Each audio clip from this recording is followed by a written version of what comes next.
The Bostonian is Matt Perrault. This is our city. The book is Dave Sharapan. Pay him.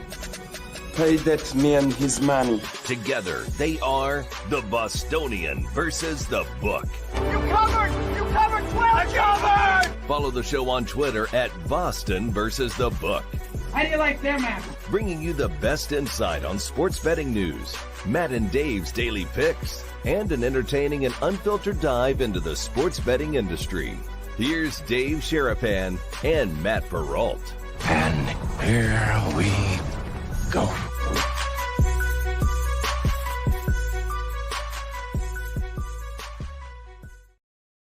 What's up, boys and girls? How are you? Welcome into a Tuesday. Yeah, right. Tuesday, not Monday. Sorry, Tuesday. With everything going on, sorry for the typo. It's not Monday. Monday was yesterday. Didn't change that. Tuesday edition of the Bostonian versus the book. My name is Matt Perrault. How are you guys? Welcome in. We are live on our YouTube channel at Boston versus the book, and we are live on our Twitter account, the same handle, at Boston versus the book. Coming up today, cool things for you guys. It is time to start talking college football. If you can believe that, Brad Howe is going to join us in West Virginia. He part of the basketball broadcast pregame for football. I think pre and postgame for West Virginia football. We'll talk to him about the Big 12 conference, some news coming out of Frisco, Texas today about the Big 12 and about what's happening for the conference, as it's a really big conference with a lot of question marks going in to this year. And it's sort of the new normal, where we have all of these teams and we have all these questions as to what exactly is going to happen this year in college football. So we will do that coming up today on the program. So get ready for that. Plus, we'll talk a little baseball and we'll talk a positive story. I got a positive story for you guys. But before we do anything, I know a lot of you guys are asking and you want to know an update on Dave as to what is happening with Dave. And all I can pass along is what I have been told by his wife last night, that from what they were told for him coming out of surgery, everything went well. Now, that was last night. It was going to be, Jessica had texted me and said, it's going to be several hours before they're able to see Dave. I don't know if they saw him last night or this morning, but what the family has been told by the doctors is that everything went well. Now, again, things can change very quickly. Things can be rapidly, fluid when it comes to what's going on. So I don't know anything else besides that. So you know as much as I know at the moment. If I get information, I know a lot of you guys have been DMing me, have been texting, asking me questions about Dave. Whatever I hear, whatever I know, and whatever I'm able to share, I will. But up to this point, that's all that I know. That at the end of surgery, everything was going properly. Everything went well for Dave yesterday at UCLA Medical Center. So fingers crossed that that's all the same. It's 1:00 Eastern time, 10 a.m. on the West Coast. So they're still waking up and doing the rounds and doctors coming and going and whatnot. So I'm assuming at some point today, I will get an update. If you guys want to stay right on top of this, go to our Discord channel, thebvbshow.com. I will post as much as I can and as much as I can relay to you guys. So if you aren't part of our Discord channel, it's a free Discord channel. That's how you get into it. Go to thebvbshow.com. There's a direct link to our Discord. You can hop in, go to the Brigade chat, and that's where you'll see updates on Dave and people posting, great stories and thoughts and well wishes to the Sharapan family. So just if you really want to stay as up to the minute as possible, that's how you guys can go and do it. Go to the BvBshow.com and go to our Discord channel. But as of right now, everything's going as well as it could. So yes, and we're all, Joseph C. Myers listening and watching in my office at the clinic. All the prayers up for Dave and all the Sharapans. Yes. So as of right now, this is what we wanted to hear. We wanted to hear positive news, and we're getting positive news. Now, again, I don't know what that means for today. That was last night. So as we go forward, we'll see what happens here going for the next couple of, I don't know. My gut tells me that we'll probably find out some information today.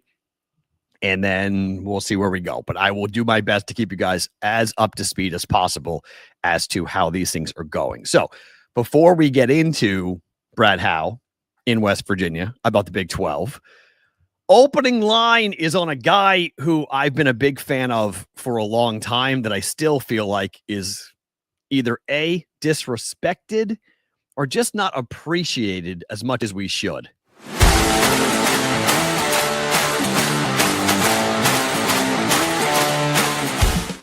All right, opening line for us here today on Clayton Kershaw. And if you're a Dodger fan, I'm not talking to you. You guys, I have no problem with Dodger fans when it comes to how they feel about Clayton Kershaw. My problem comes from people who aren't Dodger fans, who are just baseball fans. Because this happened, okay? Clayton Kershaw got to number 3,000. He became the 20th member of the 3,000 strikeout club. And it went by with a little bit of a yawn. Like, people weren't really all that. Look, they were all into it in LA, and Dodger fans were all into it. But I felt like baseball kind of glossed over this. And maybe it's because it happened in Los Angeles. Maybe because people are Dodger sick and they can't stand the team and whatnot. But I felt like there wasn't the appropriate amount of respect given to Clayton Kershaw as to what the guy just accomplished, becoming the 20th pitcher in Major League history to record 3,000 strikeouts, on top of the fact that only 4 left-handers have ever done this in baseball history. Randy Johnson, Steve Carlton, CeCe Sabathia, and now Clayton Kershaw. Full disclosure, okay, I'm not, someone who's not unbiased here, okay? I had a very long talk. This was a while ago, okay? This is not recent, but this is right before I moved to Las Vegas in 2015. This is basically somewhere around right before spring training in 2015, where I had a chance to sit down. I talked to Clayton Kershaw for 30 minutes on the air and then 30 minutes off the air. He could not have been nicer. And this is before he won 2 championships. Okay. This is before he really became Clayton Kershaw, but he was on he had fast tracked his career, and he had become a dominant pitcher at this point when I was talking with him. And yet I still felt like people were questioning him. People were still wondering, is he really elite? Well, now the record is insane. Okay. 11-time All-Star.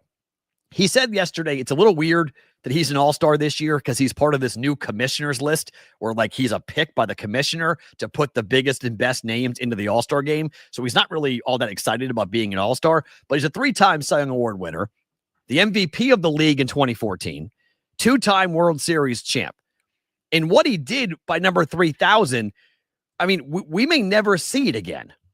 I mean, we may never see this again. And I feel like when we talk about Clayton Kershaw, we don't talk about him the same way we talk about the elite pitchers, the best of the best, the guys who have seen, the guys who you would drop everything to go watch. And he's going to pitch tonight. And every time Clayton Kershaw pitches, he's against the Brewers tonight. Every time that guy takes the mound, we should be thankful that we're watching this right now, that we had a chance to watch Clayton Kershaw's career. And that's not what we get. And the reason we don't get that, the reason why people are so negative about Clayton Kershaw is all about the postseason. It's all about the playoffs. You still see headlines. This is in 2022, but you still see headlines about Clayton Kershaw and who Kershaw was and is in the playoffs. Because people just cannot get past the record where he's 13-13 and a 4.49 ERA. In the postseason. He has 2 championships. He has answered that bell. He has a save in the playoffs on top of that. He's come out of the bullpen in key moments.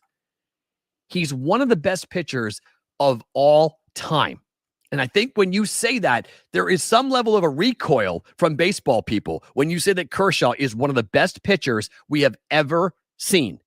And he very well might be the last pitcher to ever strike out 3,000 batters in a career. Sale and Cole are next on the list, but Sale's about 500 shy, and Cole is about 800 shy. And age and injury, both are going to prevent those guys from most likely stepping up and being what you would want as a dominant year in and year out pitcher to get to this level, to get to this where we're at. It's remarkable to watch. It really, for me, the level of hatred on Clayton Kershaw, I don't understand it. And I like him a lot. I mean, I like Kershaw personally. I like him professionally. I think when he pitches tonight, I think if you're up and you had a chance to just sit there and watch him against the Brewers, we have to just stop and appreciate who he is and give this guy his flowers as his career is coming to an end.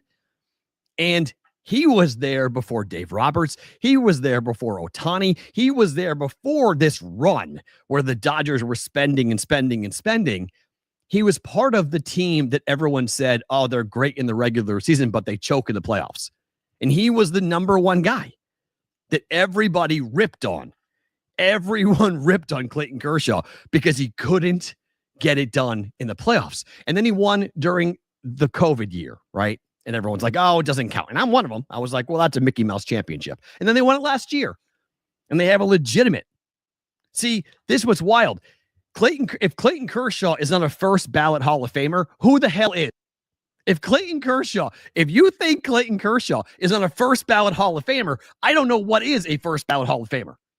Look what he has done. Look at his career. Look what he's an 11-time All-Star. He's a former MVP.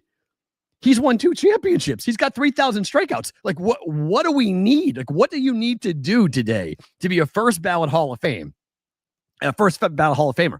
Like, again, my arguments with Hall of Fame is bad. It's thin. Like, if I have to think long and hard about you being a Hall of Famer, you're not a Hall of Famer. Clayton Kershaw is an automatic yes. Like an automatic. Like, it's not even a question. Clayton Kershaw is a Hall of Famer. He's a first ballot Hall of Famer for what he has done, for the career he has had. I don't care about the postseason marks as much as other people do because he has won championships. I judge guys on rings, okay? Does he have a ring? Yeah, he's got 2. So that answers that question to me. Have you been on a championship team? Were you one of the best pitchers on a championship team? The answer is yes. And with the answers being yes, you're a Hall of Famer. Like you're in. And when he goes tonight, he goes on the road. He'll go 4 to 5 innings. I think he probably gives up a couple of runs here tonight. I just think when you look at his numbers and what we're going to see in the wake of him. And I get it. We have some young arms in baseball right now that if they pitch 10 to 15 years, will do some extraordinary things. Where will Paul Skenes be when his career is over? I have no idea. If he stays healthy, his numbers are going to be ridiculous, like just absolutely ridiculous. Where will Garrett Crochet be? Where will Tariq Skubal be? Right? We have some really good pitchers in baseball right now. But let's not just overlook the guy going today. Let's not overlook what Clayton Kershaw has done and consistently disrespect this guy because somehow that guy's underrated. I don't know how you underrate Clayton Kershaw, but Clayton Kershaw is underrated, underappreciated. And when he goes tonight, give the guy some time. If you're flipping around and looking for a baseball game to watch tonight, Dodgers and the Brewers tonight, appreciate what he has done. And I don't care about his friendships and people are like, oh, well, he's friends with Matthew Stafford and they came out of Texas and, people who get out of here. Okay. Like who cares about any of that? What does the guy do on the bump? And you can make the case as a left-handed starting pitcher. He's one of the best lefties to ever wear a Major League Baseball uniform. And people don't want to admit that. People don't want to agree with that. They hear that and they're like, you're nuts. Come on. He sucks in the playoffs. How many times is that the retort from either Padre fans or Giants fans? He sucks in the playoffs. Kershaw sucks. He's going to choke. Blah, blah, blah. Nah, man. The guy doesn't. He doesn't. He hasn't. And if he was on your team, you would love him. You would love Clayton Kershaw if he was on your team. And the fact that he's on the Dodgers, that's why I think we didn't celebrate this. That's why I think we didn't get nearly as hot and bothered about 3,000. LA did. Major League Baseball in the sports world, we kind of yawned at this.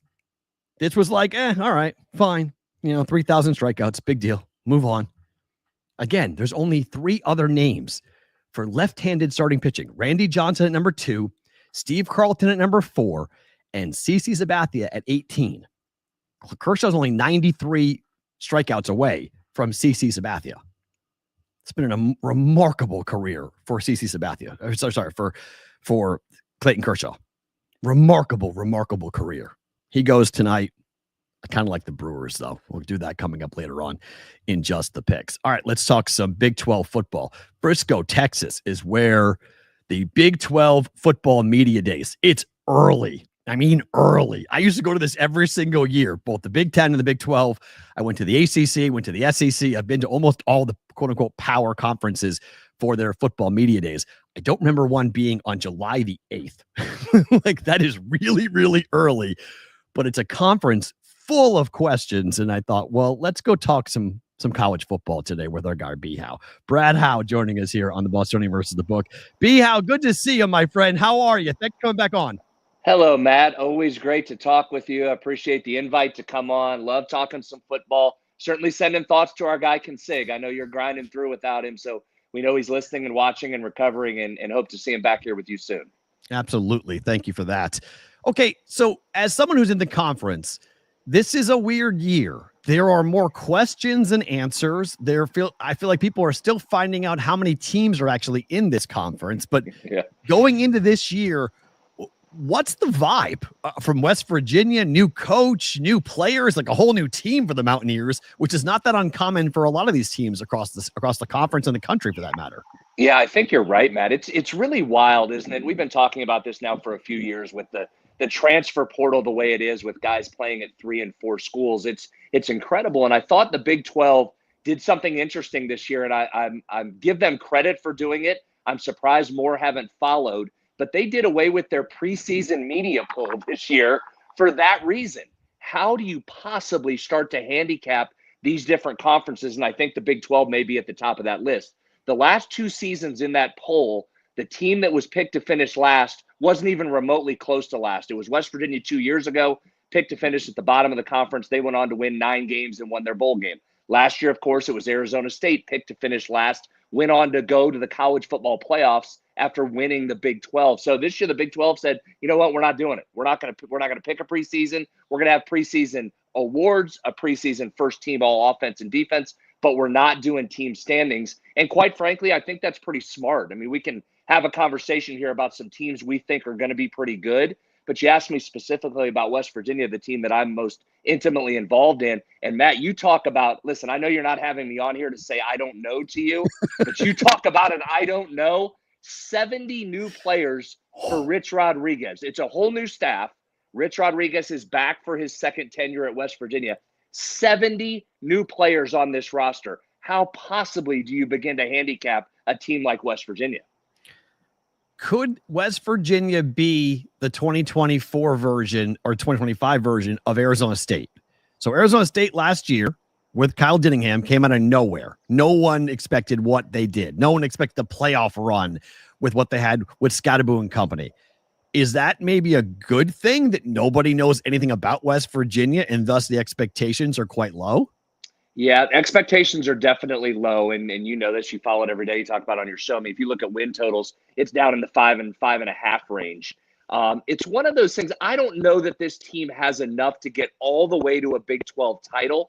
But again, given a league that is so tightly packed, if you go look at those win totals, the number of teams that are jammed up between 2 and 2.5 wins of separation tell you what most think about this league. I think the parity's unbelievable again, and it makes it an unbelievably fun conference to follow. Now, is there a national championship team in this league? That remains to be seen, but I think top to bottom, it's going to be a fun league. I think West Virginia's biggest question, I think with Rich Rodriguez, you're going to get an offense that produces. You've got a running back that was just named preseason first team all conference in Jaheim White, who's as electric a guy as there is in the country. A couple of questions. Quarterback. Rich continues to say he's got a couple of guys that he feels he can win with, and he's going to play at least 2.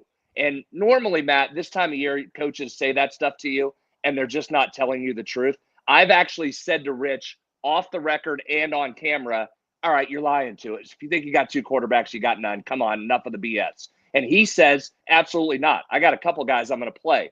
Having been at practice in the spring, I think he's actually telling the truth. I think West Virginia's going to run a couple guys in there. So does one emerge? Can one run the offense better than the other? Can you get production out of both? But the biggest question, Matt, West Virginia sent a couple guys to the NFL each of the last 2 years from the offensive line.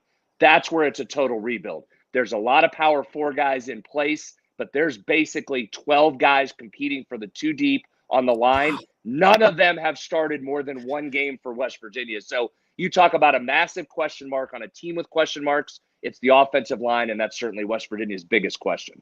I feel like it's a conference with a very similar line about every team, Howe. I mean, let's look at BYU for a second. You lose your star quarterback right before. He hasn't transferred yet, but most likely he's transferring out due to what's happening with him off the field. Well, I mean, who is the team to beat? I mean, I would have said BYU going into the year, just given their quarterback situation and talent level, but who is the team to beat? Yeah, great question. Again, the right answer is I don't know. I think you start to look at a couple contenders. Baylor's getting a lot of love right now, and rightfully so. They finished as hot as any team in the country last year, winning their final 6. But it's wild. If you go back to September of last year, Dave Aranda was on the hottest seat possible. He was leading a lot of lists of first coach to get fired, and then they rally themselves. Now they bring a bunch of players back. They've got a talented running back room. Sawyer Robertson at quarterback. So I think Baylor will be in the mix. They seem pretty stable based on where they were last year. Kansas State will be in the mix again. Chris Klieman's done a great job winning 9 games each of the last couple of years, 8 wins over the last 4 years. They return Avery Johnson at quarterback, who took a step forward last year. I think could take a bigger step forward. He is a handful, especially running the ball. And then I saw him up close and personal against West Virginia kill the Mountaineers throwing the football across the middle. Kansas State will be right there. I think Iowa State is a really intriguing one as well. Rocco Beck returns after an unbelievable season for him last year. I think he's one of the best quarterbacks in a league that is really quarterback heavy this year. Matt Campbell brings some stability. How about it? He's in his 10th year now with Iowa State. They lost 2 really talented receivers, which does change how they look offensively. But I think Iowa State's probably a team you have to talk about of being in the mix. And then the one that's going to get a lot of love is Texas Tech, right? They're owning the headlines here in this new NIL or pay-for-play era, and they absolutely loaded up and broke the bank in the final couple of months before the House settlement went in place and went out and just, quite frankly, bought a roster full of a ton of talent. So is Texas Tech going to be able to live up to the hype they're getting? That's the easy team to say, hey, this is the team to beat. This is the team to watch in the Big 12, and I certainly think they'll be right there. But I think it's probably those 4, along with Arizona State, of course. I should have led with them, returning off the college football playoff appearance and a bona fide quarterback that you know what you get, probably the best receiver in the league in Jordan Tyson. That's probably your 5 teams at the top. You mentioned the money. So Texas Tech is out here guaranteeing contracts for players, for star offensive linemen to come in, meaning, and everyone's asking the questions, okay, does school really matter? Because if you're guaranteeing contracts, the guy's going to get the money guaranteed. So it doesn't matter what he's doing, whether it be playing or not, he's guaranteed to get that check at the end. But what's that like looking at the landscape of college football when you have a Texas Tech who's trying to mimic what Miami did last year, which is go spend a ton of money, and all of a sudden you become relevant on the national stage when you spend this much money? Is that going to be sort of the norm going forward, that you have to spend like this every couple of years to have your fan base go, okay, we're going for it? Well, I think it will be an important part of it, but here's what's interesting to see. We just came out of a period, I know the last couple of years have been dubbed the Wild Wild West, and rightfully so. But the final couple months before July 1st hit, that really was the Wild Wild West, Matt. There were schools taking their funds and front-loading contracts in order to get guys in place, knowing they've got to back that way down here in July 1st, when now you have to account for it, and there's that salary cap of $20.5 million per school that is put in place. So now let's see how this works moving forward. Let's see if those schools hold themselves to that standard and what starts to happen behind the scenes. But I think for at least the short term here, the public spending that got there the last couple of months in May and June, I think that will slow down here just a little bit, at least early, until schools figure out how to navigate this system. But that was kind of the whole intent of the salary cap being put in, of everybody agreeing to that, and then saying, and this is important, they're all saying the right things, but they keep talking about the commissioners and the Power Four keep saying that enforcement and living up to this, they're not going to do pay for play. They're going to slot guys in based on the cap that is allotted, and there will be enforcement, and there will be strict enforcement on the backs of that. That's the part I need to see, because that's what's happened in college sports. The willingness of athletic directors to enforce compliance on their own campus has gone completely away. Therefore, the national office has no teeth. If schools aren't going to enforce themselves, it's gone. They're saying all the right things. Let's see if that happens. So we've got some coaches in the Big 12 that have either storylines or obviously some things to prove. Let's start with Oklahoma State for a second. Mike Gundy has an entirely new staff off of a 3-9 year. I thought he was done. I was surprised that they decided to bring him back. It felt like the Pokes wanted to make a change. What's your outlook for Oklahoma State this coming year? Because it sounds like he better make a bowl game. He better be competitive this year, or he could be the one gone. Yeah, what a wild team and season last year, bringing back Ollie Gordon. And that team just flat was not good, just was not good at all. And this year, they come back with really zero expectations, as you just mentioned. You talk about media days that are coming up today and tomorrow, and Oklahoma State's taking the fewest players to media day. Along with West Virginia, each of those schools only took 3 players. And Gundy took some guys that were program guys, not even guys that are expected to be in their 3 best players. So it's an interesting approach. I will just say this, and maybe this is just benefit of the doubt over 20 years. This really seems to be where Gundy thrives, though, right? When his back's against the wall, when everybody says they're not any good, when everybody says they're not going to perform, that's generally when he finds a way to win. But there's certainly not very high expectations there in Stillwater. And again, they're going to battle with a lot of unproven players. I thought Gus Malzahn was going to be a lot more successful at UCF than he wound up being. I thought he was going to be able to get players out of Florida, run his style. I mean, I just thought he'd have more success given what he did at Auburn coming over to UCF. Well, now they're going back to the well, to a familiar face, and to Scott Frost. What's round 2 look like for Scott Frost now? Not in the American, though, now in the Big 12. Yeah, super question. And part of me, as somebody that's sitting at a school that has brought back a former successful head coach, I want to say you can refine the magic there. Right. I want to say that works. And I guess if I'm saying that, I got to say it works for both UCF and West Virginia. I think the challenge is this. I have been concerned as a West Virginia fan about UCF since they joined the league for all the reasons you just named. They line up some dudes that flat out can fly. So I think you bring Frost back in there at a place where he had extreme success. And I know it didn't work at Nebraska. That still surprises me, quite frankly. I thought that would be something that worked. It did not. I think you get a rejuvenated Scott Frost that's going to be able to get talent in there with a program now that I think has its feet under it in the Big 12. I do think it's real when people would talk about coming from an American type of conference into a Power 4. There's a period of adjustment. That is not easy to do, and it's the depth that shows, and it's the week after week, and it's the never being able to get off the mat. I think UCF probably has its feet under it. It likely needs a year or so to get reacclimated to Frost and get the right guys in there, but I would lean towards that probably works again, because I think you can get talent in there, and in a league when the margin of error is so thin, a couple of real exclusive playmakers, I think, can make a world of difference. And one more about coaching, because we've gone 13 minutes now and I haven't brought up Colorado or Deion Sanders. And obviously when they go to Frisco, Texas to a Big 12 football media day, everybody's going to be, getting their quote from Deion and what they're going to look like. But they are replacing some elite level talent that is not easy to do so.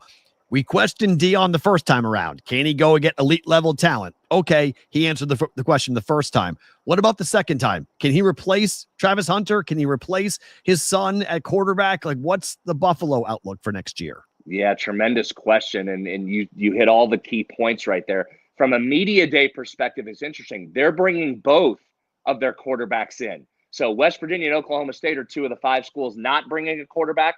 Colorado says, you know what? We've got 2 highly acclaimed guys. We're bringing them both with us. Now go ahead and have a field day with those questions, asking those guys which one's going to start, who's the starter. Colorado's just facing it straight on. To answer your question, no, you don't replace Travis Hunter right away, right? That's a Heisman Trophy winner and was just a fantastic 2-way player, as we all know. So I don't think you can replace him right now. What I will say here is a lot of people were quick to throw the dirt on Deion's grave after year one, and he did bounce. And what was impressive to me, it wasn't just the high end. It wasn't just Sanders, his son, producing at a high level, and Travis Hunter being an elite talent. They really fixed, or at least turned around, the lines, and the defense got a lot better, in particular the defensive line. So I give that staff a lot of credit. They were able to adjust and get some high-end guys, and they're still raking in the recruits. So I'm not one that's going to throw dirt on Colorado yet. West Virginia has them this year. We did not play them last season, so I'm interested to see them up close. It's logical to think they take a step back, regardless of how talented the young quarterbacks are, just losing an experienced guy like Shador. But I wouldn't count them out necessarily from a talent standpoint moving forward. All right, get you out of here on this. We are 45 days away from Iowa State, Kansas State, Farmageddon in Ireland. Do you like this, that we're taking one of the best rivalry games, a Big 12 staple, and shipping this to Ireland? Yeah, it's a great question. And it technically counts as a non-conference game, right? Yeah, because they it's booked not it before. a conference game, even though it's two conference teams. I don't know, Matt. I don't think I do. Now, listen, I'll be tuned in, and I'm giddy. It's two Big 12 teams playing in week 0. From a viewership standpoint, I am thrilled about this. But Brett Yormark earlier today mentioned that he wants to expand globally and have more of these games. And I'm looking at it more from a fan base perspective. If I'm a West Virginia fan, do I love this? I don't know the answer to that. And in fact, it's funny you asked me that. I'm going to use that on our show tonight and ask that question and try and get a feel for how folks feel about these games. And I get it from this standpoint. Bowl games aren't what bowl games were back in the day, right? You don't know who's playing for you. You might not even be able to field a team. Marshall last year had to pull out because they couldn't even field a team. Putting a bowl-like game at the beginning of the season in a destination where your fans want to travel, and speaking just for a fan base like West Virginia, I can see where there's some appeal to that. I can see where everybody's so excited in August. Nobody's lost yet. You're going to a cool destination that you don't normally go to against a decent opponent. I can see where that has some merit. Maybe I'm too much old school. I don't know that I love it, but I can see why teams are looking to do it. B. Howe, thank you for the time. We appreciate it. We'll get with you before the year kicks off. We'll bring you back on when Dave's back, and we'll talk a lot of college football this year. Thank you for coming on. Really appreciate your time. Awesome. Thanks for having me. Always good to talk to the Brigade. Thanks, guys. That is Brad Howe joining us from West Virginia here on the Bostonian versus the Book. Great to get him on the program, talking some Big 12 football. Big 12 football media days going on right now in Frisco, Texas. We will monitor that. Any major news that comes out of that, we'll pass it along, obviously, from a football standpoint. And yeah, in the chat, you guys mentioned it. A lot of folks were clamoring about this. The college football 26, the EA Sports game, did drop today, and people have been, I've seen it on X, Twitter. People are like running through it, talking about what you can and cannot do, and how cool it is to have it back, and rosters and transfers and everything else that goes into that. So it is out today in case you're looking for a college football fix from a video game perspective. Before we do favorite thing about today, I wanted to pass along one quick story, because I used to live in Texas, and what's gone on in the Austin area has been absolutely heartbreaking and just gut-wrenching.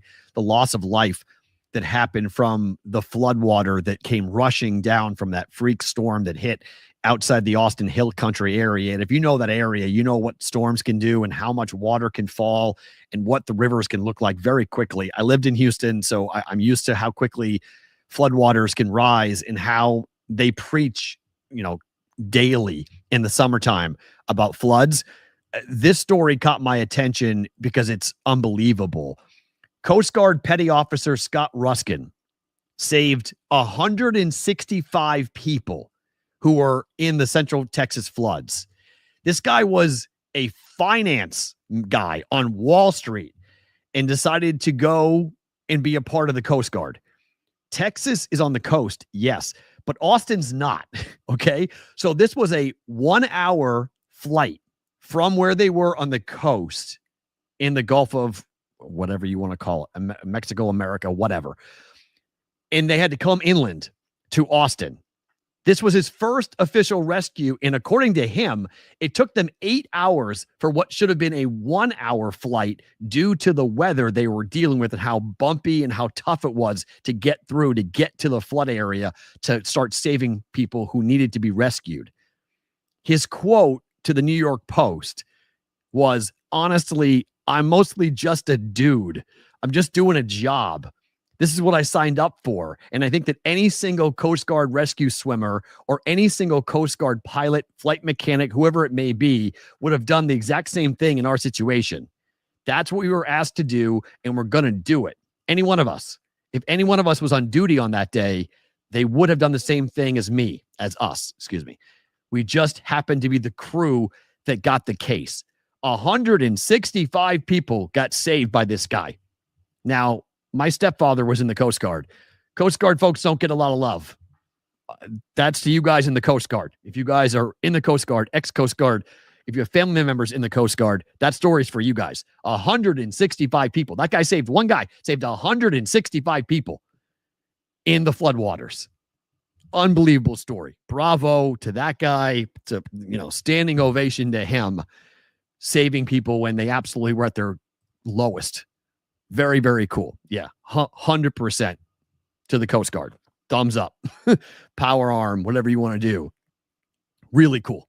A really, really cool story there that guy, in an awful tragedy of just insane loss of life in the Central Texas area, one at least positive story by a guy who went there and saved 165 people by himself. 165 people.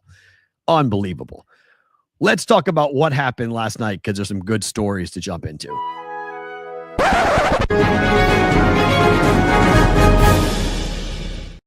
All right, what happened last night? How about Andrew Vaughn? Andrew Vaughn got sent down to the minors and then released by the White Sox. He was picked up by the Brewers last night. Called up, activated. First at bat against an all-star in Yamamoto for the Dodgers, who had a 1.65 ERA on the road before last night. Andrew Vaughn goes deep in his first plate appearance with his new team.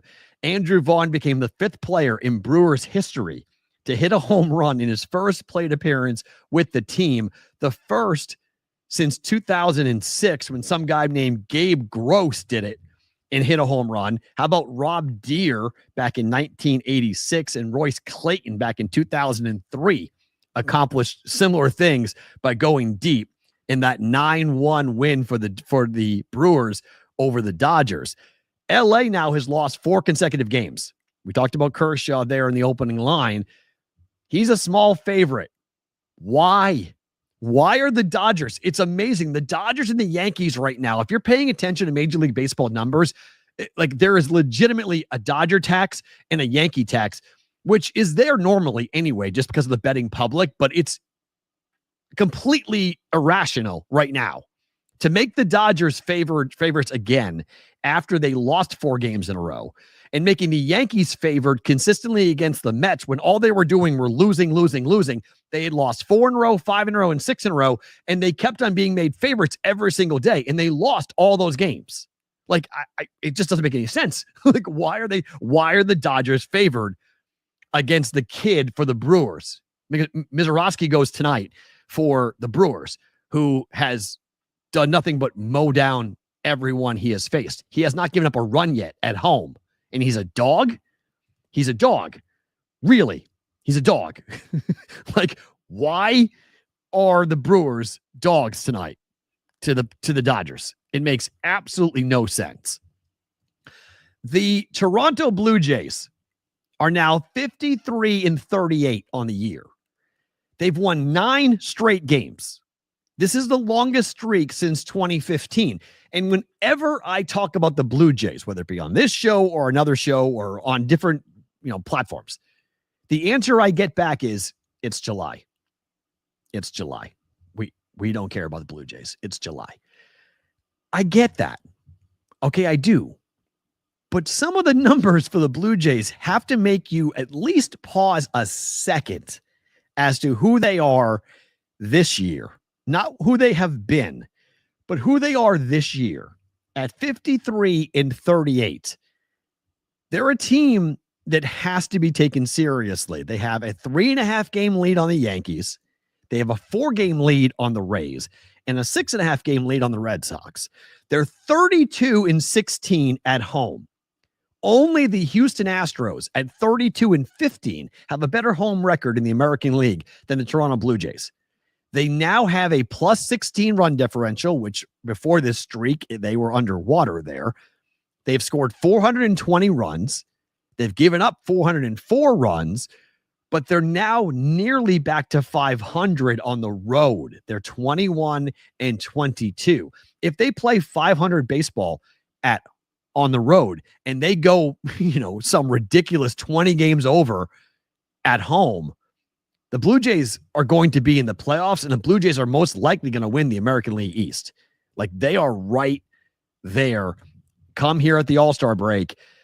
They're in position to make a move. And if I was a Blue Jay fan, I would want my team to be extremely aggressive at the deadline coming up at the end of July. Go and get help. Like, go and find arms. Go and find someone. Bullpen depth is probably the most important thing for this team.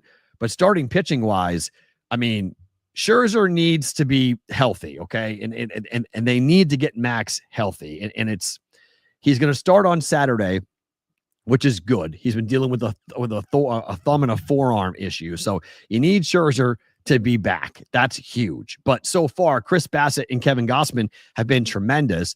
Jose Barrios has been very good for them as well. They need some help in the bullpen, but they've got big bats.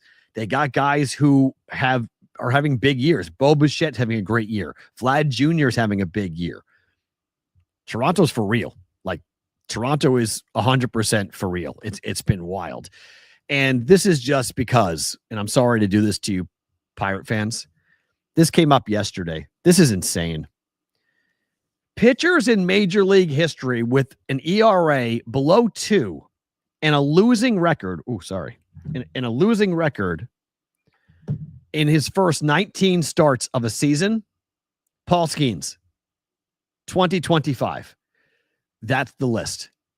He has a 1.94 ERA and a 4-7 record through 19 starts. That's never happened.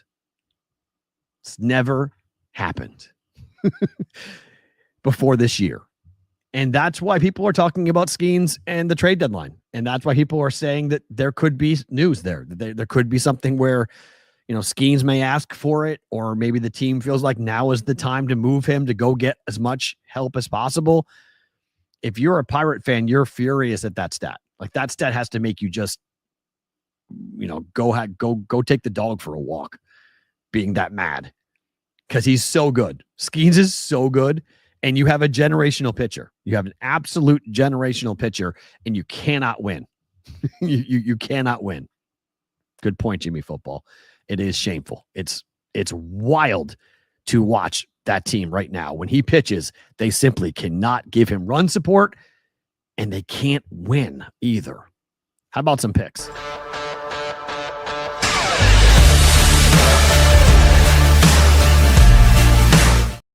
All right, just the picks here for today. I mentioned it before. The Brewers up against Kershaw, over 3.5 runs today for the Brewers. I think the Brewers win the game, okay? And so the Dodgers losing 5 in a row would be somewhat surprising. So maybe you don't feel comfortable with the bullpen.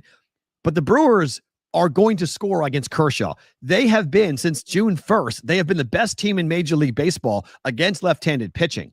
And they're at home where they mash. They just scored 9 runs last night. They knocked out Yamamoto in the first inning. He didn't get more than 2. He got 2 outs and he was gone.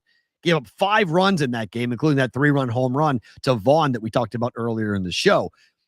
I think you can bet the Brewers to win the game tonight as a short dog, minus 105, or team total, over 3.5. They're going to score more than 3 runs tonight against this Dodger pitching staff because they used 6 pitchers last night. And now Kershaw's only going to go 4 innings. That's if he's decent. He's going 4 innings. So you're going to get a lot of bullpen here. And 2 guys last night out of the bullpen for the Dodgers gave up 2 runs.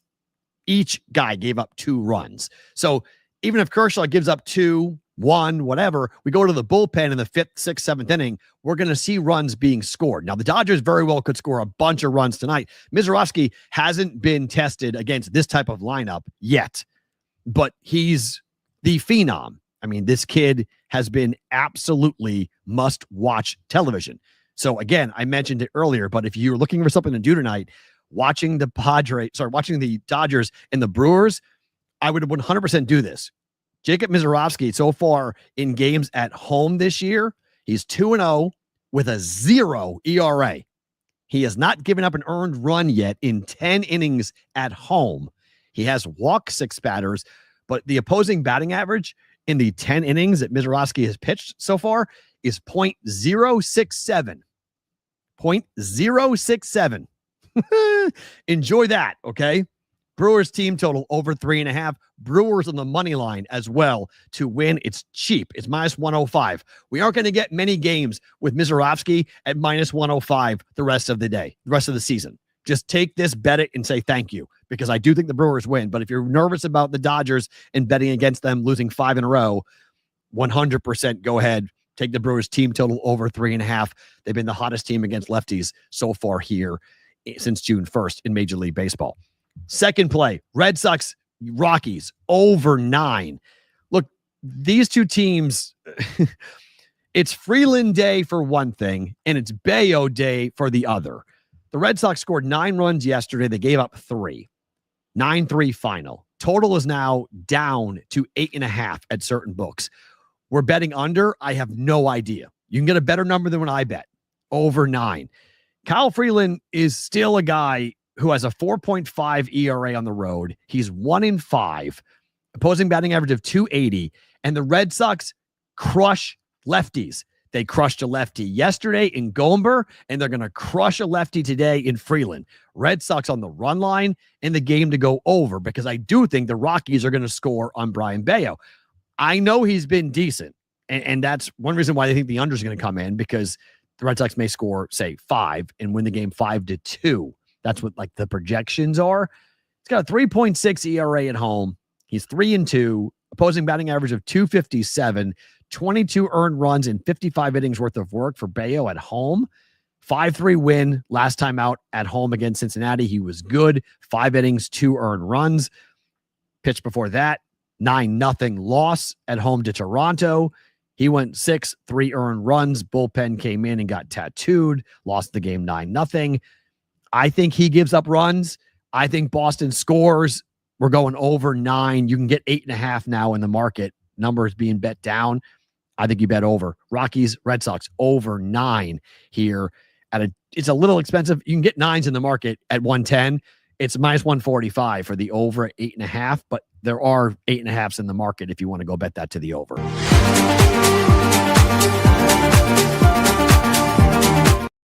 All right, BvB prop bet of the day. I'm going to go with Sonny Gray today. Over 1.5 earned runs for Sonny Gray. I got this yesterday with Yamamoto to go over 1.5 runs. One swing of the bat, we got that. So we opened up 1-0 on the week here for this. I'm going to keep it rolling here with Sonny Gray, who's at home. And I get it. The numbers would say, wait a minute, Matt, Sonny Gray has been tremendous, but the Nationals can score. Like I like this Nationals offense. They are 19-25 on the road. Gray at home this year has a 2.76 ERA. He's 5-1 with an opposing batting average of .248, 18 earned in 58 innings worth of work. But to me, I think he gives up 2 runs. Now, he just gave up 4 on the road to the Pirates. The Pirates scored 4 runs on Sonny Gray, 6 1/3 with him.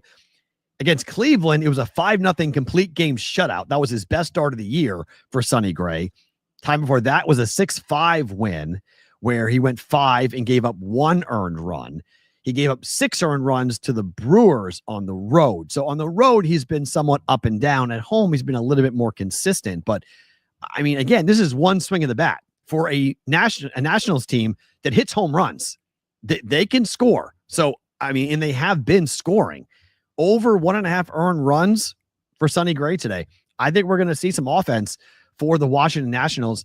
2 runs in 5 innings, and we go over. So unless Sonny Gray is absolutely nails, and again, he was against Cleveland on the 27th. We saw it yesterday with Yamamoto and him getting tattooed. I think the same thing. I don't think he gets lit up like that for 5 earned runs, but I do think Sonny Gray gives up 2 runs today against Washington, against the Nationals. Over 1.5 earned runs for Sonny Gray. All right. It is time now for the Circa Sports Pro Football Story of the Day. I told you guys yesterday that our friends at Circa Sports, they are back. The Ultimate Contest weekend is back August 21st and 22nd. Those are the dates that BvB will be live up at Circa Sports in their ballroom, where they're throwing a Super Bowl Radio Row style festival of all sorts of cool things happening with shows and content. And that's the target date for us to throw a big party for Dave Sharapan. We'll have more information on that as we progress, because we got to see how Dave's rehab is going. So most likely like the 1st of August, we should have a better idea as to what's going on. But that is the target for us to have Dave come back on August the 21st and 22nd, live from Circa during the Ultimate Contest weekend. Millions and Survivor, you must enter in Nevada, but then you can hire a proxy and you can play from anywhere when it comes to these contests. We'll get further into the details of Millions and Survivor coming up here, but for full details on both contests, including the brand new $100,000 Survivor contest that Circa has started, go to circasports.com. Okay, this story is pretty funny to me because I've talked about this story for a while. Kirk Cousins, according to his interview on the new show on Netflix, is now saying that he was misled and he would have re-signed with the Vikings and not gone to Atlanta had he known that there was going to be a quarterback taken in the first round. This is what I said on draft night. This is what, I was on the air during the draft when this happened. I couldn't believe it. I was so blown away that they actually took a quarterback with the 8th pick in the draft. And I don't blame Kirk Cousins, who said, quote, he felt a little bit misled when the Falcons took Penix at number 8. And the Falcons had signed Cousins to a contract worth at least $100 million just a few weeks earlier.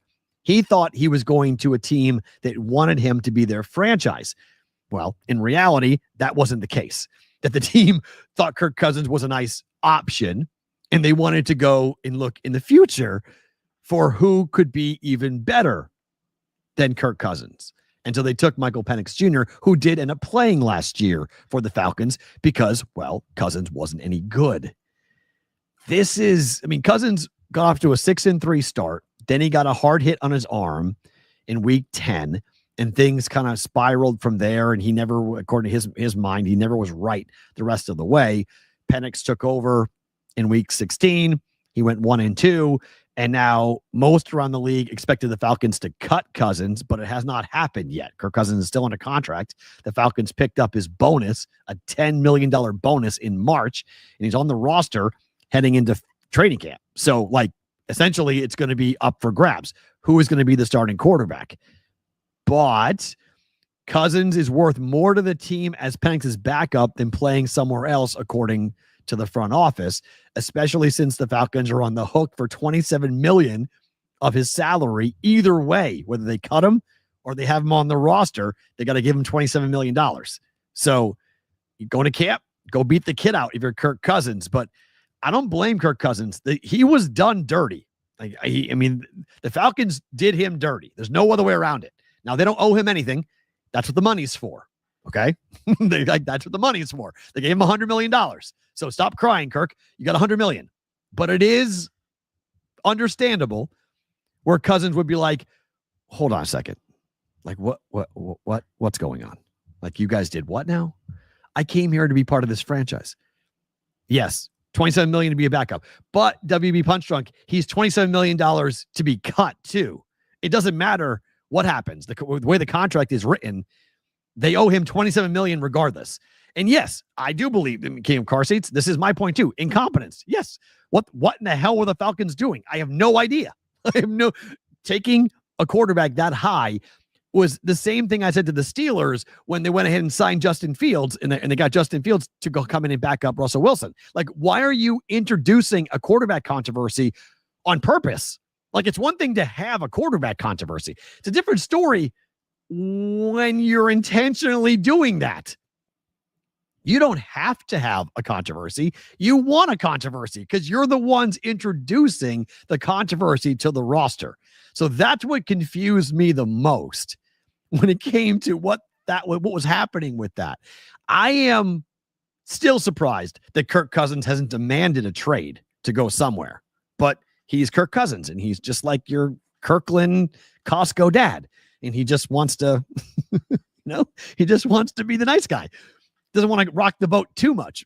I have not watched the episode yet for quarterbacks. I'm planning on watching it tonight because it came out today.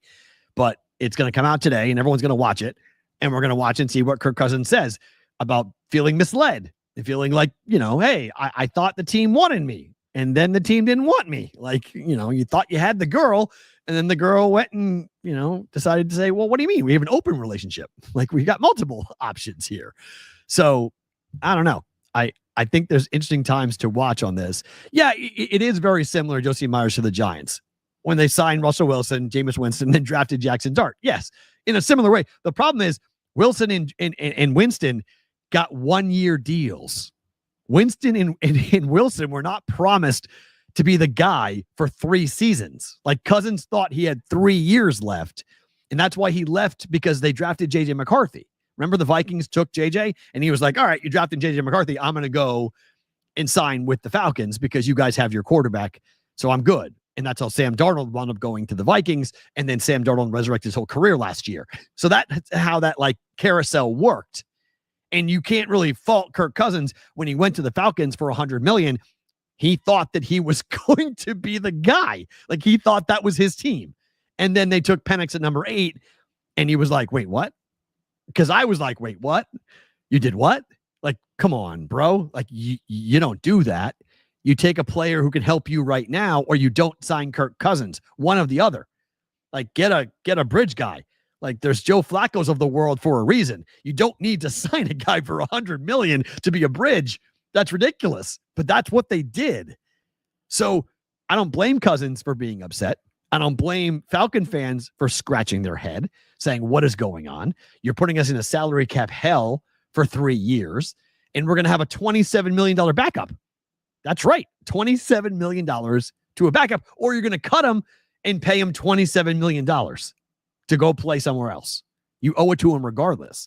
So that's the problem I think that the Falcons are going to run into. So, yeah, I mean, Vikings should be thankful for Atlanta. 100%. Thank you for taking that problem off of our hands. And Darnold was great last year.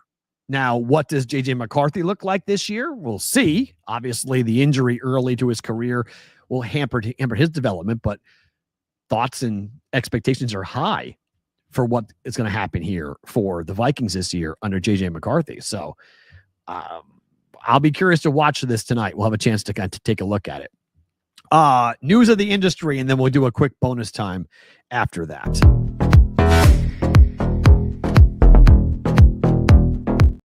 All right, a bunch of you guys have been asking me this question about what is going on with the tax implications into the new government bill that has been passed. The Fair Bet Act was just introduced by a politician in Nevada to try to alter the tax rate. Now, in the current budget proposal that was just passed, 90% of gambling losses would be allowed to be written off, leaving some gamblers with a 10% problem, meaning if they lost money, they could wind up having to pay taxes as being a losing gambler. So we have Representative Titus trying to get the Fair Bet Act introduced, which would restore it back up to 100%, from 90% to 100%. The amount of people on Twitter who now are all of a sudden tax experts blew my mind, to the point where I have stayed away from this topic for that reason. Tomorrow, we should have some time to address this. And I'm angling to bring somebody on tomorrow to explain this, because I don't think it affects that many people. And that's why I've stayed away from it. But everyone, you guys have asked me a ton of different questions, DM me and tag me on Twitter saying, what's your take on this? How do you feel about this? This is something you and Dave would talk about. And it is true. It is something Dave and I would talk about it. But I don't think I am of the opinion that many people are going to be impacted by this. I think there's a small number. And I feel like the gambling community is making a mountain out of a molehill for 99.9% of people who are not going to be impacted by this. So I have some time carved out for the show tomorrow.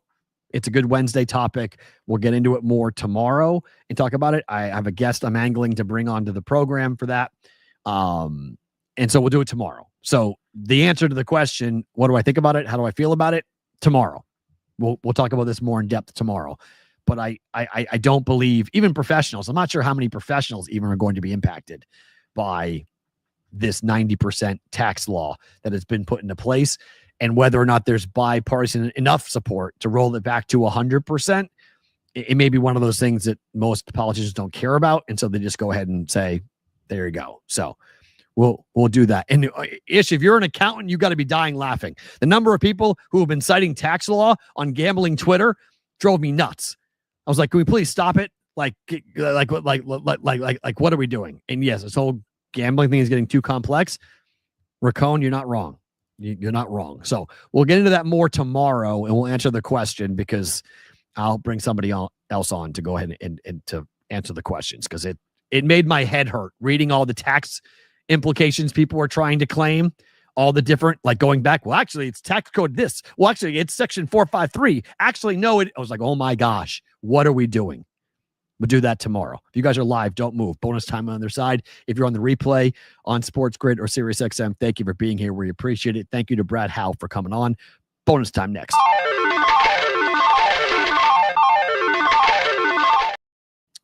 And I don't mean to be disrespectful for those people who actually, if you actually do actually care about that topic, you may, I'm going to talk about it tomorrow. But like, my opinion right now is I don't have an opinion. Like, it doesn't impact me. Like it doesn't impact me. So like, from a tax law perspective, and thank you, Tyrone. I appreciate you too. I don't know what to make of it. That's just me being honest. Like, everyone is sitting there, like, with pitchforks, like banging the table, going like, this is so awful. And like, I love our friends at VSiN, but they're doing like full hours on this. And I'm like, how many fucking people are actually being impacted by this? Like, literally, how many people in America are going to be impacted by this tax change? Because in my opinion, it's like 100, maybe 150.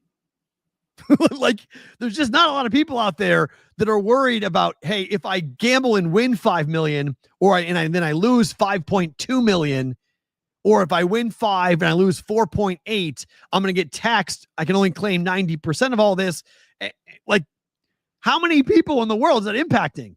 Like, there's such few, like, we get like this, like these like goggles, these like drunk college kid goggles when it comes to what actually happens in America for average gamblers.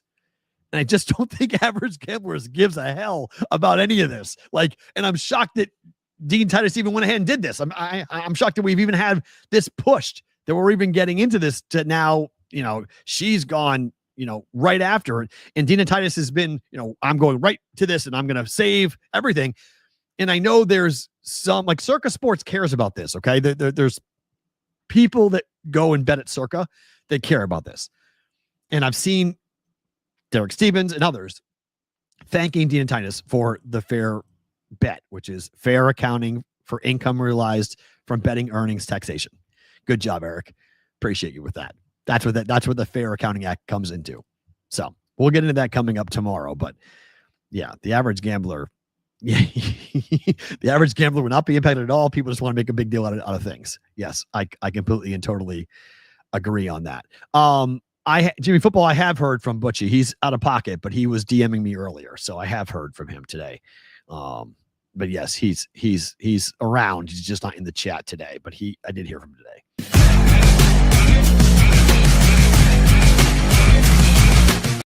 All right, favorite thing about today for me, talking football. I think it's great to get back talking football. I love the fact that we're having a chance to talk about college football. Big 12 Football Media Days continuing from Frisco, Texas. News has been made already today that we'll get into on the show tomorrow about the college football playoff and about where the Big 12 sees itself going forward, because obviously they are kind of like the odd man out in a lot of ways folks feel like the ACC is already quasi-irrelevant outside of college basketball. So for football, they're, fine. You have your Miamis that pop up once in a while, and your Dukes or North Carolinas has a decent quarterback once in a while. But for the most part, the ACC is not a serious player when it comes to national championship level college football right now. So it's Big Ten, it's SEC, and then the Big 12. That's your triangle of power. And where is the Big 12 in all of this? That's why they went first. If you wonder why they went on July 8th and 9th in Frisco, Texas, they want all the coverage. They want all the attention. They don't want to be dealing with folks in Birmingham and folks in Chicago dealing with what's happening in the SEC in the Big Ten. They don't want any of that. Okay. It's been pretty much a summer of Alabama recruiting. Everyone's talking about what's going on for the Crimson Tide and how their recruiting has, they're restocked in Tuscaloosa. Like, look out for the Crimson Tide as to what they're going to be after what happened last year, getting left out of the playoff. That shit ain't happening again. Okay. Like, that ain't happening again in Tuscaloosa. So talking college football, I love it. Like, this is tremendous to get into it. Favorite thing about today is that, it's July, but we get back talking college football. We get back talking. I've already put my Phil Steele interview request has already gone in. The Phil Steele magazine came out. So that's out. He's doing media hits. So he'll be on the program at some point during here. Sorry, CBW. I know that Syracuse is in the ACC. You know what your college football program is all about. Anybody in the ACC, you know what your college football program is all about. And I get it. It's awesome to have Bill Belichick in college football at North Carolina. I get it. And that's going to help the ACC a ton in year one, as long as the girlfriend allows Bill out of the house to go coach. So as long as Bill's given permission to be a coach, well, let's see what happens with the Tar Heels. But at the moment, it is an interesting thing to see where the ACC is versus, but the Big 12 is that one, they're trying to go, do we go ACC way or SEC way? They obviously want to go the way of the Big 10 and the SEC and be a consistent national championship contender. Not sure that's going to be in their future, to be quite on. So, we'll see how it happens. Tomorrow we'll do more on that situation for the Fair Bet Act. Thursday, Derek Brown, Fantasy Pros, Betting Pros. We're going to bring him on every Thursday. Every Thursday, we're going to go through a division in the NFL and give you his favorite season-long prop bets for the upcoming NFL season. So we're going to go through the NFC East on Thursday. He's got bets on every team. He's got season-long props you can bet on every single team. So we'll do that coming up on Thursday. Every Thursday, we'll do that with Derek Brown from Fantasy Pros and Betting Pros. D-Bro is awesome. So looking forward to bringing him onto the program every Thursday. This week starting it, but tomorrow we'll do some news of the industry type stuff, and we'll get into more with the Big 12 football media days. A lot of interesting stuff coming out of that. Thank you for being here. We appreciate it. Please like this show. Go subscribe to our YouTube channel if you haven't done so already. Leave a comment, leave a review. Go, if you're someone on the replay on the podcast, do the same thing. Leave a comment. We'll answer that. Help the algorithm as we roll here. And if I get any updates on Dave, as I mentioned, whenever I hear something from the Sherapans, I'll put it directly onto our Discord channel. TheBvBShow.com has a link to our Discord channel. It is free. Go in the Brigade chat, and that's where I will post all updates from Dave's family whenever we get a chance to hear from them today or tomorrow or tonight or whenever I get it. I'll pass it along instantly so you guys can keep up to speed as to what's going on with our dear friend, Mr. Sherapan. My name is Matt Perrault. You guys can follow me across all my socials at Sports Talk Matt. We're back tomorrow for a Wednesday edition of the Bostonian versus the Book.